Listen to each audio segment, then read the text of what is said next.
मकसद भुनाने की कोशिश विपक्ष कर रहा है।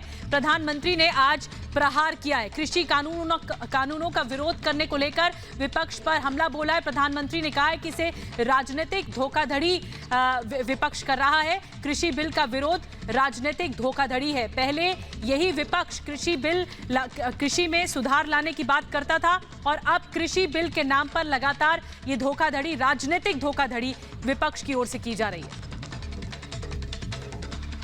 आंदोलनजीवियों पर मोदी का प्रचंड प्रहार। कृषि कानून का विरोध राजनीतिक धोखाधड़ी। कृषि कानून पर विपक्ष का यू टर्न क्यों? देश में लंबे समय से हो रहे कृषि कानून के विरोध को पीएम मोदी ने राजनीतिक धोखाधड़ी करार दिया है। पीएम मोदी ने एक मैगजीन को दिए इंटरव्यू के जरिए विपक्षी दलों पर जोरदार प्रहार किया है। पीएम मोदी ने कहा है कि विपक्ष किसानों के साथ धोखाधड़ी कर रहा है। अब तक सत्ता के लिए सरकार चलाई जाती थी, लेकिन अब देश के लिए सरकार चलाई जा रही है।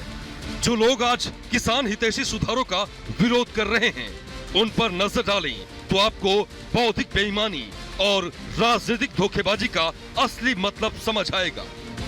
पीएम मोदी ने कहा कि कृषि कानून का विरोध करने वाले वे लोग हैं जो पहले राज्यों के मुख्यमंत्रियों को चिट्ठी लिखकर कृषि सुधारों की बातें करते थे, लेकिन अब जब केंद्र की सरकार ने किसानों का हित सोचा तो विपक्ष उनके खिलाफ खड़ा हो गया, यू टर्न ले लिया। अपने इंटरव्यू में पीएम मोदी ने विपक्षी दलों को कड़ा संदेश दिया है। पीएम मोदी ने एक बार फिर साफ किया है कि केंद्र की सरकार किसानों के हित में फैसले ले रही है और देश के छोटे किसानों को मजबूत करना सरकार की प्राथमिकता है। पीएम मोदी ने साफ किया है कि सरकार कृषि कानूनों पर किसानों से बातचीत को तैयार है। विपक्ष की मंशा पर सवाल, विरोध के नाम पर सियासत, आंदोलनजीवियों को पीएम की खरी खरी। पीएम मोदी ने अपने इंटरव्यू के जरिए कृषि कानून के खिलाफ विपक्ष की मंशा को भी समझाने का प्रयास किया। पीएम मोदी ने कहा कि विपक्ष की कुछ पार्टियां तीनों कृषि कानूनों को बेहतर तरीके से समझ गई हैं, लेकिन सियासी लाभ के लिए विपक्ष कृषि कानूनों का विरोध कर रहा है, विरोधियों के समर्थन में खड़ा हो गया है।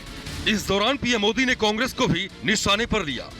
पीएम मोदी ने कहा कि देश में बनी सभी सरकारें मूल रूप से कांग्रेस के गोत्र के ही एक शख्स के नेतृत्व में बनी हैं और इसीलिए उसमें हर एक की राजनीतिक विचार प्रक्रिया और आर्थिक विचार प्रक्रिया में कोई अंतर नहीं था। पीएम मोदी ने कहा कि अटल जी की सरकार के समय गठबंधन की मजबूरियां थी, लेकिन मौजूदा सरकार को जनता ने बदलाव के लिए पूर्ण बहुमत दिया है, लिहाजा देश में बदलाव की हवा बहती रहेगी और देश हित में फैसले होते रहेंगे। Bureau report, Republic Bharat.